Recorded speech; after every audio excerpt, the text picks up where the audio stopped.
जय हिंद दोस्तों, कैसे हैं आप सब। I hope you are doing well. आज के इस लेक्चर में बच्चों हम लोग पढ़ने वाले हैं development of education and press का 5th पार्ट, और ये इस टॉपिक का हमारा लास्ट पार्ट होने वाला है बच्चों। राइट, जो प्रीवियस जो लेक्चर था बच्चों, वहां पर हमने पढ़ा था डेवलपमेंट ऑफ प्रेस इंडिया के अंदर, है ना। प्रेस को कैसे रेगुलेट किया गया था, censorship press act, licensing regulation act, vernacular press act, ऐसे करते करते हमने काफी सारे एक्ट जो है वो प्रीवियस लेक्चर में पढ़े थे। इस लेक्चर के अंदर बेसिकली हम क्या पढ़ने वाले हैं बच्चों, आफ्टर इंडिपेंडेंस, यानी कि आजादी के बाद भारत के अंदर प्रेस का यानी कि मीडिया का कैसे डेवलपमेंट हुआ उसके बारे में हम लोग जानेंगे बच्चों। समझ में आई इतनी बात। उसके बाद बच्चों आपको बता दूं, इस लेक्चर की जो पीडीएफ है वो आपको हमारे Telegram channel the bright classroom पर मिल जाएगी। आप हमें टेलीग्राम पर ज्वाइन कर सकते हैं, ठीक है। आप हमें इंस्टाग्राम और फेसबुक पर भी फॉलो कर सकते हैं, और तीनों का जो लिंक है बच्चों वो आपको डिस्क्रिप्शन में मिल जाएगा, ठीक है बच्चों। तो चलिए अपना जो आज का टॉपिक है उसे शुरू करते हैं। सबसे पहले बात बच्चों, प्रेस आफ्टर इंडिपेंडेंस, यानी कि आजादी के बाद मीडिया के बारे में हम पढ़ने वाले हैं, यानी कि पोस्ट 1947, यानी कि 1947 के बाद की कहानी अब हम पढ़ने वाले हैं इस लेक्चर के अंदर। सबसे पहली बात बच्चों, एक कमेटी बनाई गई थी, कमेटी का नाम था प्रेस लॉज इंक्वायरी कमेटी 1948। क्या नाम था? Press Laws Enquiry Committee 1948। इस कमेटी को इसलिए अपॉइंट किया गया था भारत सरकार द्वारा ताकि जो पहले से जो प्रेस लॉज थे, यानी कि प्रेस से रिलेटेड जो कानून थे, उनके अंदर हम क्या क्या बदलाव कर सकते हैं, ठीक है, उसके बारे में इनको क्या करना था, सजेशन देना था, रिकमेंडेशंस देनी थी। इसलिए इस कमेटी को बनाया गया था। राइट, और इस कमेटी ने फॉरेन रिलेशंस एक्ट जो 1932 में लाया था, याद करो फॉरेन रिलेशन एक्ट 1932, इसमें यही था ना, पिछले लेक्चर में हमने पढ़ा था कि यदि किसी प्रेस वाले ने ऐसी कोई खबर छाप दी जिससे ब्रिटिश सरकार के दूसरे देशों के साथ संबंध खराब होते हैं तो हम उसके ऊपर ताला लगा देंगे। वही तो इन्होंने क्या किया था, ये जो कमेटी थी प्रेस लॉज इंक्वायरी कमेटी, इन्होंने फॉरेन रिलेशंस एक्ट 1932 को क्या कर दिया था, निरस्त कर दिया था, रिपील कर दिया था, इसको खत्म कर दिया था। राइट, इन्होंने कुछ और भी जो है सजेशंस दिए थे, ठीक है, कि भाई यदि कोई प्रेस बार बार प्रेस के जो कानून है उनको वायलेट करती है, उनको तोड़ती है, तो हम उसको क्या कर देंगे, क्लोज डाउन कर देंगे, यानी कि उसको क्या कर देंगे, बंद कर देना चाहिए। राइट, ये था इसके बारे में, यानी कि प्रेस लॉज इंक्वायरी कमेटी के बारे में।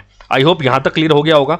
नेक्स्ट है बच्चों press trust of India, most important है, एग्जाम पर्सपेक्टिव से सीधा पूछ लेता है कि प्रेस ट्रस्ट ऑफ इंडिया, इसकी स्थापना कब हुई थी, तो इसकी स्थापना हुई थी बच्चों 1948 में, 1948 में, ठीक। और समाचार जो एजेंसी थी, यानी कि जो न्यूज एजेंसी थी, वो भारत के भीतर और बाहर समाचारों को प्रसार के लिए क्या बनाएगी, जिम्मेदार बनाएगी, कि इंडिया के अंदर भी या इंडिया के बाहर भी कोई भी खबर है, कुछ भी है, तो उसको इंडिया के अंदर खबर को लाना या इंडिया से बाहर कोई खबर लेके जाना, अब वो किसकी ड्यूटी बन चुकी थी, अब वो ड्यूटी बन चुकी थी न्यूज एजेंसी की। सिंपल भाषा में हम कह सकते हैं कि अब भारत के लोकतंत्र का अब चौथा स्तंभ, 4th पिलर किसे माना गया, तो वो माना गया बच्चों प्रेस को, यानी कि मीडिया को। ये भी कॉन्स्टिट्यूशन के हिसाब से इंपॉर्टेंट टॉपिक है कि भारत का चौथा स्तंभ किसे माना जाता है, तो वो माना जाता है बच्चों प्रेस, यानी कि मीडिया को। क्लियर है। उसके बाद बच्चों प्रेस एक्ट 1951, ऑब्जेक्शनेबल मैटर, क्या मतलब है इसका बच्चों? देखिए, यानी कि इसका मतलब यह था, सिंपल सी बात यह थी कि भाई यदि कोई भी प्रेस वाला कोई ऐसी कोई खबर छापता है जो ऑब्जेक्शनेबल हो, जिसके ऊपर वाद विवाद हो सकता है, ठीक है, तो उसके लिए क्या कर सकते थे, उसके लिए जो है ये क्या करते थे, उसकी जो सिक्योरिटी थी उस प्रेस की, उसको क्या कर लेते थे, जब्त कर लेते थे। राइट, समझ में आया इतना? इन्होंने कहा कि भाई एक पर्टिकुलर आप अमाउंट ऑफ सिक्योरिटी जमा करवाएंगे, और यदि आपने अपनी अखबार के अंदर कुछ ऐसा कोई ऑब्जेक्शनेबल मैटर छाप दिया जिससे दंगे भड़क सकते हैं, ठीक, कुछ भी हो सकता है गलत समाज के लिए, तो क्या होगा, आपकी उस सिक्योरिटी को जमा कर लिया जाएगा।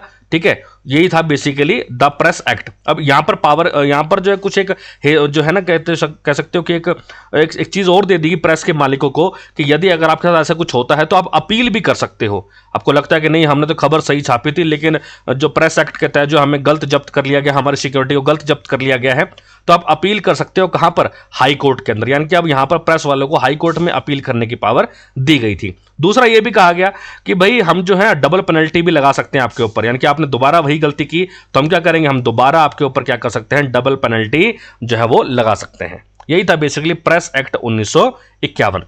उसके बाद बच्चों प्रेस कमीशन, बच्चों प्रेस कमीशन बनाया गया था 1952 में।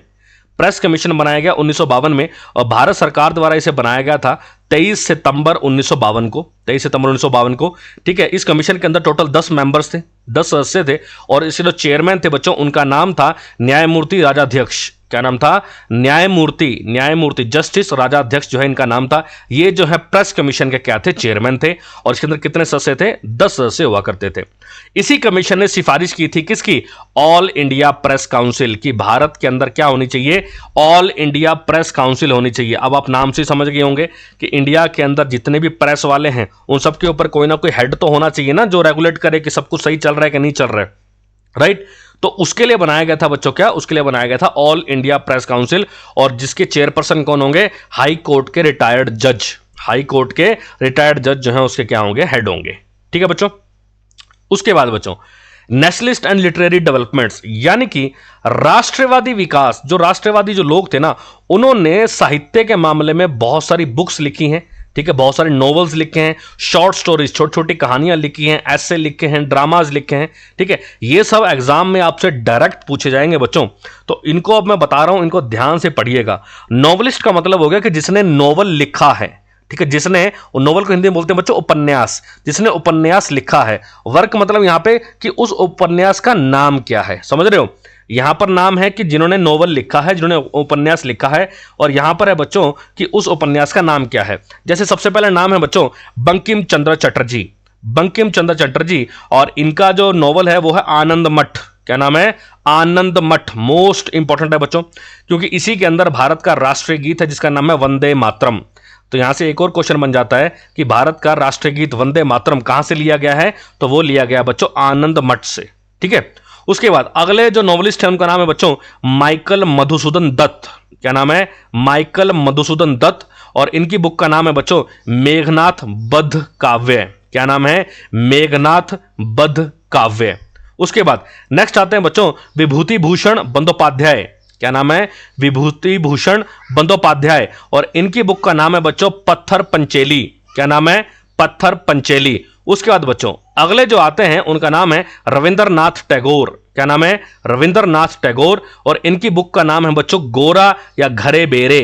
क्या नाम है? गोरा या घरे बेरे। ठीक है, नेक्स्ट जो आते हैं बच्चों वो है मुंशी प्रेमचंद। मुंशी प्रेमचंद जी द्वारा जो लिखा हुआ जो उपन्यास है उसका नाम है बच्चों एक तो गोदान और एक है रंगभूमि। गोदान और रंगभूमि। तो ये सारे के सारे इंपॉर्टेंट है, फिर से रिपीट कर देता हूं।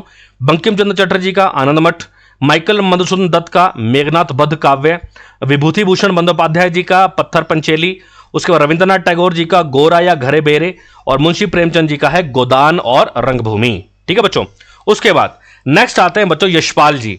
यशपाल जी द्वारा लिखा हुआ नोवेल है उसका नाम है झूठा सच। क्या नाम है? झूठा सच। नेक्स्ट है बच्चों पन्नीश्वर नाथ रेणु।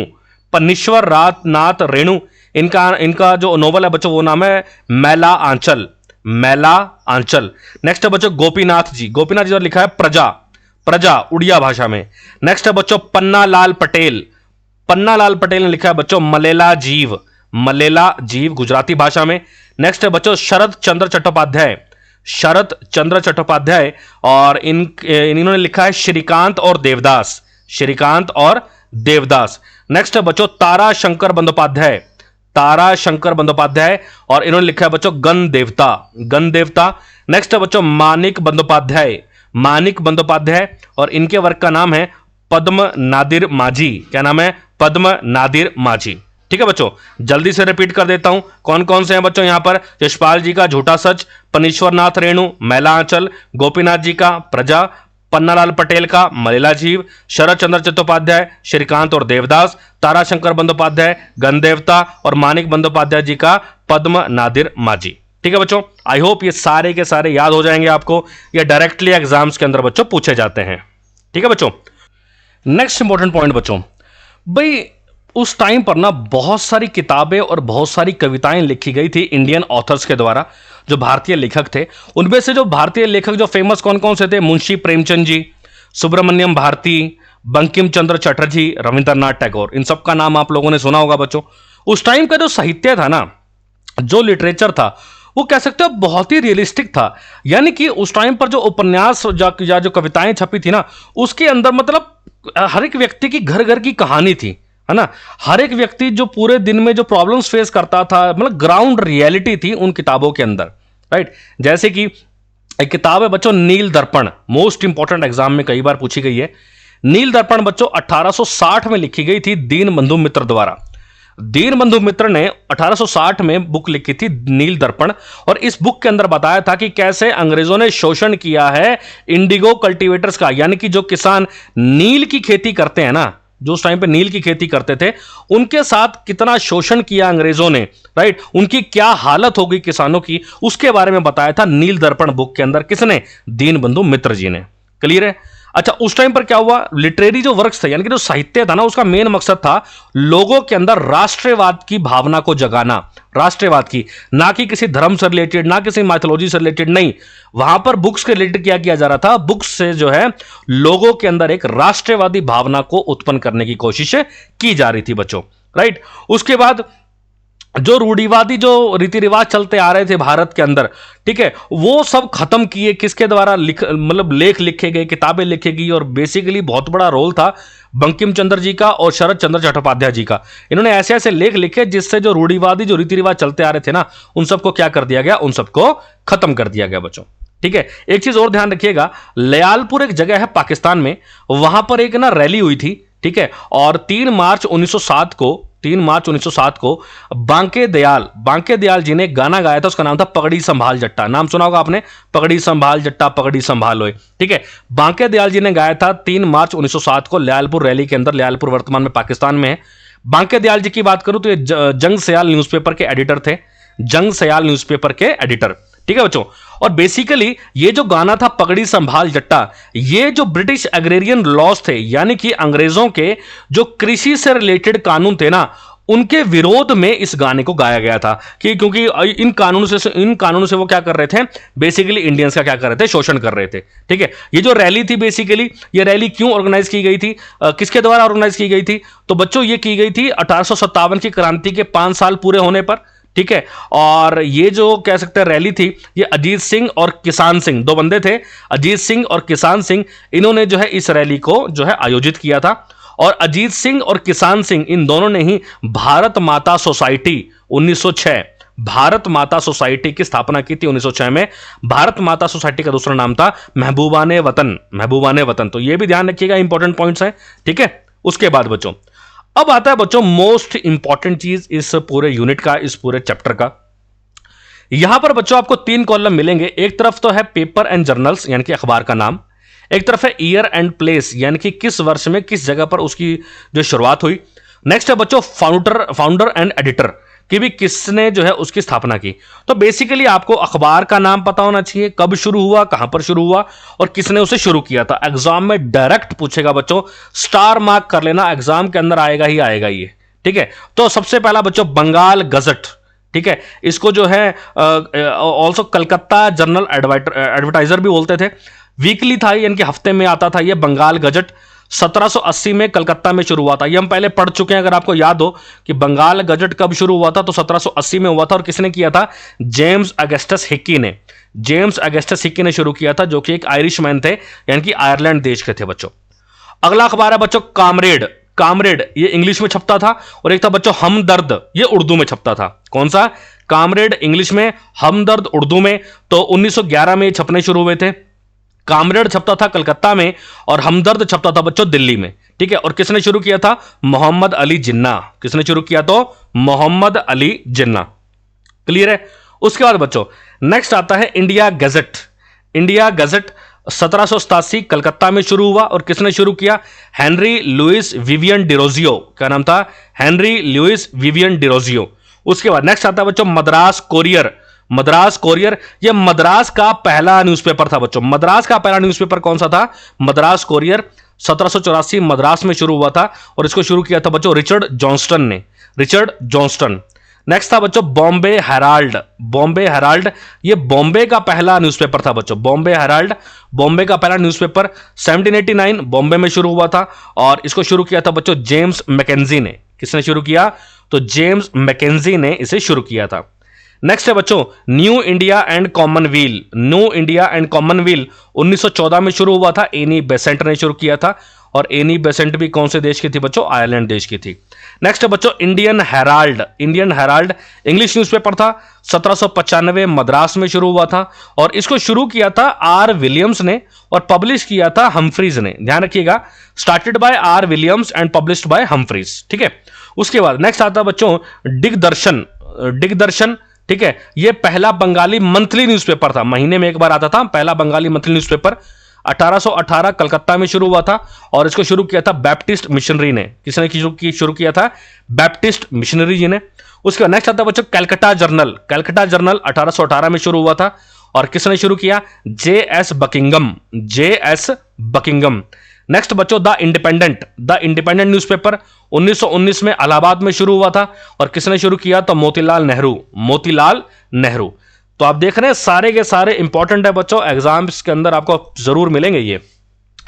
नेक्स्ट है बच्चों बंगाल गजट। बंगाल गजट ये पहला बंगाली न्यूज़पेपर था, ठीक है। अच्छा, इससे पहले जो हमने पढ़ा था, अब आप सोचेंगे बंगाल गजट, भाई वो बंगाल गजट ये था, ये वीकली था बच्चों, ये वीकली था। हालांकि पहला न्यूज़पेपर भारत के अंदर वो बंगाल गजट ही है, लेकिन ये वीकली था। डेली जो आने वाला अखबार था बंगाल का, ठीक है, वो कौन सा था? बंगाल गजट। 1818 कलकत्ता में किसने शुरू किया? हरीश चंद्र रे। हरीश चंद्र रे। नेक्स्ट है बच्चों सोम प्रकाश। सोम प्रकाश अखबार 1859 कलकत्ता में शुरू हुआ था और इसे शुरू किया था ईश्वर चंद्र विद्यासागर जी ने, ठीक। नेक्स्ट है बच्चों स्वदेशा मित्रम। स्वदेशा मित्रम एक तमिल न्यूज़पेपर था बच्चों, मद्रास में शुरू हुआ था और शुरू किया था GS. Iyer. GS. Iyer. Next है बच्चों परिदशक। परिदशक एक वीकली न्यूज़पेपर था, साप्ताहिक अखबार था, 1886 में शुरू हुआ और इसको शुरू किया था बिपिन चंद्र पॉल ने। किसने शुरू किया? तो बिपिन चंद्र पॉल। नेक्स्ट बच्चों पंजाबी वंदे मातरम पीपल और कवामी आवाज। क्या नाम था? पंजाबी वंदे मातरम पीपल और कवामी आवाज। इसको शुरू किया था बच्चों लाला लाजपत राय जी ने। किसने शुरू किया? तो लाला लाजपत राय जी ने इसे शुरू किया था, ठीक। नेक्स्ट है बच्चों युगांतर। युगांतर 1906 बंगाल में शुरू किया था, दो बंदों ने, बरिंदर कुमार घोष और भूपेंद्र नाथ दत्ता। युगांतर अखबार 1906 बंगाल में, बरिंदर कुमार घोष और भूपेंद्र नाथ दत्ता। नेक्स्ट है बच्चों तहजीब उल अखलाक। तहजीब उल अखलाक 1870 में से शुरू किया गया था सैयद अहमद खान द्वारा। सैयद अहमद खान के द्वारा। नेक्स्ट है बच्चों काल। काल शुरू हुआ 1906 महाराष्ट्र में, 1906 महाराष्ट्र, और शुरू किया बच्चों बाल गंगाधर तिलक एंड प्रपंजे ने। प्रंजपे सॉरी, बाल गंगाधर तिलक एंड प्रंजपे। नेक्स्ट बच्चों Indian socialist. Indian socialist London में अखबार छपता था और इसको शुरू किया था श्यामजी कृष्णा वर्मा। श्यामजी कृष्णा वर्मा। नेक्स्ट बच्चों भारत माता।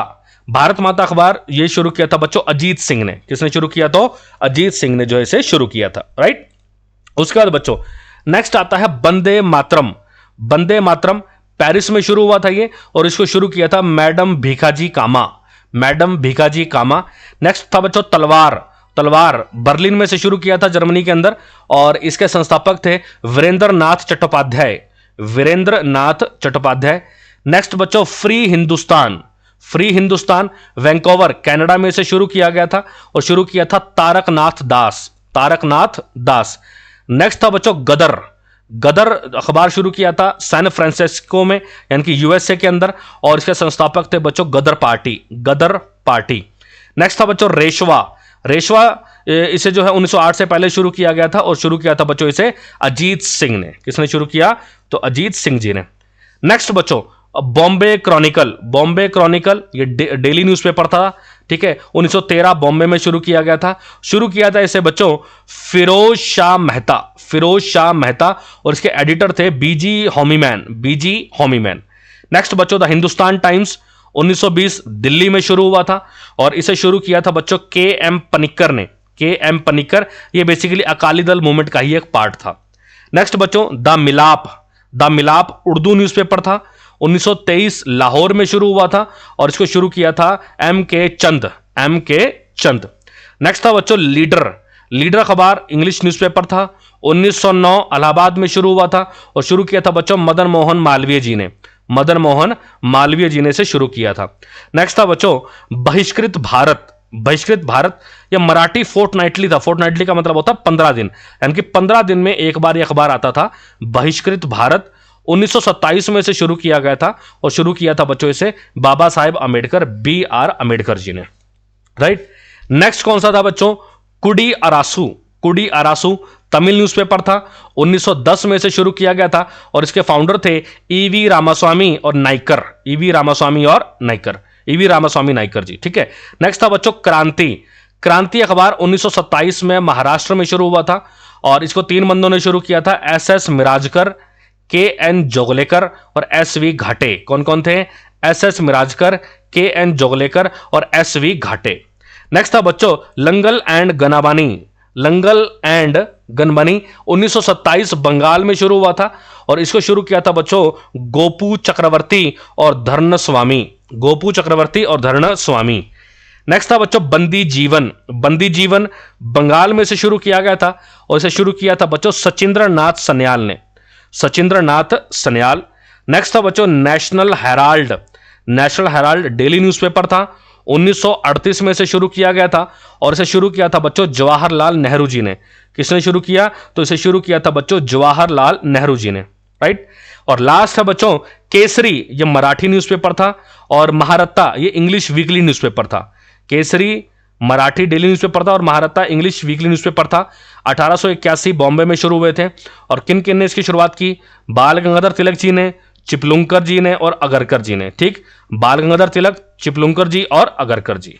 ठीक है बच्चों, तो यहां पर आकर बच्चों development of education and press in India, ये पूरा का पूरा टॉपिक हमारा होता है खत्म। हमने इसके 5 पार्ट्स पढ़े और आई होप कि आपने सभी पार्ट्स को अच्छे से डिटेल में पढ़ा होगा और कहीं पर भी कोई डाउट नहीं होगा। फिर भी अगर कोई डाउट हो तो आप कमेंट बॉक्स में पूछ सकते हैं बच्चों। वीडियो अच्छा लगे तो लाइक एंड शेयर जरूर कीजिएगा और आप हमें हमारे Telegram channel the bright classroom पर फॉलो कर सकते हैं। इंस्टाग्राम और फेसबुक पर भी आप हमें फॉलो कर सकते हैं। ठीक है बच्चों, मिलते हैं नेक्स्ट लेक्चर के अंदर नए टॉपिक के साथ। Thank you so much. जय हिंद, जय भारत।